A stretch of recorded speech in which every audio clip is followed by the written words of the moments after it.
নমস্কার জোহার। আজকে আমরা সালতোড়া বিডিও অফিস পশ্চিমবঙ্গ আদিবাসী কল্যাণ সমিতির পক্ষ থেকে এসেছিলাম একটাই দাবি, যে ছাত্রছাত্রীরা পড়াশোনা করুক এবং সেই জন্য যেটা 2017 সালে হোস্টেল খোলা হয়ে আছে কিন্তু কোনো এখন পর্যন্ত স্টুডেন্ট ভর্তি হয়নি। পাশে সালতোড়া গার্লস স্কুল আছে, ওখানের জন্য আমরা এসেছিলাম এবং বিডিও সাহেবের সাথে আমরা বিগত এক সপ্তাহ আগে ইন্টিমেশন দিয়েছিলাম যে স্যার আপনি বলুন, আমরা মোটামুটি 13 তারিখ দিচ্ছি, আপনি যদি অসুবিধা থাকে আপনি অন্ততপক্ষে এই মেল বা এই জেলা সম্পাদকের ফোন নাম্বার জানাবেন যে আপনার সময় মতো কোন দিন আসলে ভালো হয়।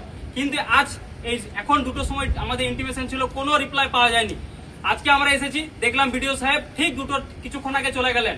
এখানে এসে আমরা শুনতে পেলাম বিডিও সাহেব নাকি আমার সাথে দেখা করার ওনার সময় নিয়ে অন্য কোথাও ব্যস্ত আছেন, কিন্তু ওনার কোনো এক সেকেন্ড আধিকারিক আছে, ওনাকে দায়িত্ব দিয়ে গেছেন।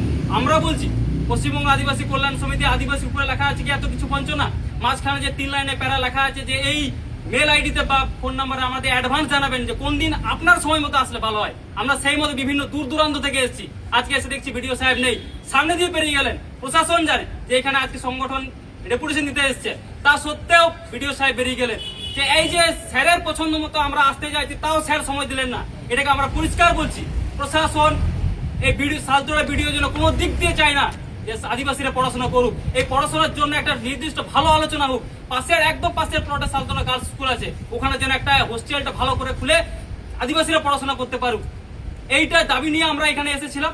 এবং এই ডেপুটেশন সংক্রান্ত যে বিষয়, যে হোস্টেল সংক্রান্ত বিষয়, আমরা 1 মাস আগে মেল ভায়া মেল জেলা বিসিডব্লিউ এখানেও জানিয়েছিলাম এবং সেই মতো আমরা জানতে পেরেছি যে মার্চ মাসে 5 তারিখ জেলা বিসিডব্লিউ থেকে এখানে পাঠানো হয়েছিল একটা চিঠি যে বিডিও সাহেব যে আপনি 1 মাস আমাকে খবর দিন যে এই স্কুলটা কি অবস্থায় আছে, কেন এখনো খোলা হয়নি। সেই মোতাবেক জেলা বিসিডব্লিউ থেকে সালতোড়া বিডিওকে একটা চিঠি পাঠানো হয়েছিল। আজ 1 মাস হয়ে গেল, ফেব্রুয়ারি মাসের প্রথম দিকে এখানে চিঠি পাঠানো হয়েছিল, আজ 1 মাস হয়ে গেল বলে আজকে আমরা এসেছিলাম। যদি আজকে এই 1 মাসের গ্যাপ না থাকতো আমরা আজকে আসার প্রয়োজন পড়তো না। আমাদের কোথাও যেন মনে হয়েছে সালতোড়া বিডিও সেই কাজটা করেনি, তার জন্য আজকে আমাদের সামনে থেকে পালিয়ে গেছেন। এবার 1 মাস ঝুলে থাকার পর কি বলবেন বিডিও, কি বাহানা দেবেন? আজকে দূর দূর থেকে এসে মানুষগুলো এসেছি, আজকে দেখছি ভিডিও নিয়ে আমাদের আদিবাসীদের মাথা খারাপ হওয়ারই কথা। আমাদের অ্যাপয়েন্টমেন্ট সুন্দর করে এসেছি, অফিসিয়াল পদ্ধতি মেনে এসেছি।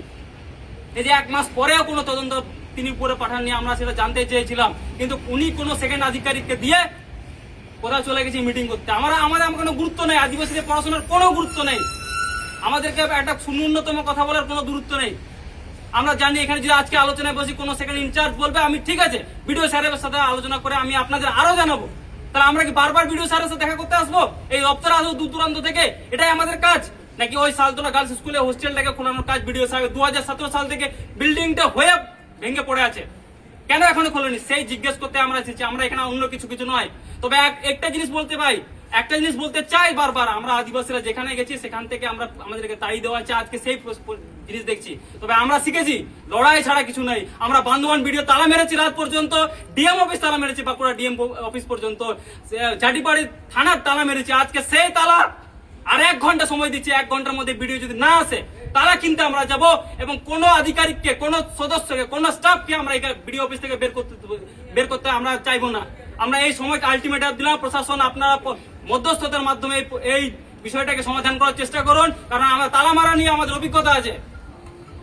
আমরা আবেদন করছি প্রশাসনকে, আপনারা মিডিলে থেকে জিনিসটাকে সমাধান করার চেষ্টা করুন, কারণ রাত জাগা তালা মারা আমাদের অভ্যাস আছে। আমরা আজকে প্রস্তুত এবং প্রস্তুতি নিয়েই এসেছি। সুতরাং আর বিশেষ কিছু বলছি না। আজকে এখানে মা বোনেরা, আমাদের আদিবাসী ভাই বোনেরা সবাই এসছে। আজকে আমরা শিক্ষার আন্দোলনের জন্য লড়াই করছি। এই আন্দোলন লড়াই করতে গেলে কোনো আধিকারিকের কোনো সহযোগিতা নেই। একসাথে সবাই স্লোগান দেবেন, পশ্চিমবঙ্গ আদিবাসী কল্যাণ সমিতি জিত কর, জিত কর, জিত কর। শিক্ষার অধিকার জন্য পশ্চিমবঙ্গ আদিবাসী কল্যাণ সমিতি লড়ছে, লড়বে, লড়ছে, লড়বে। High high high high high high high high.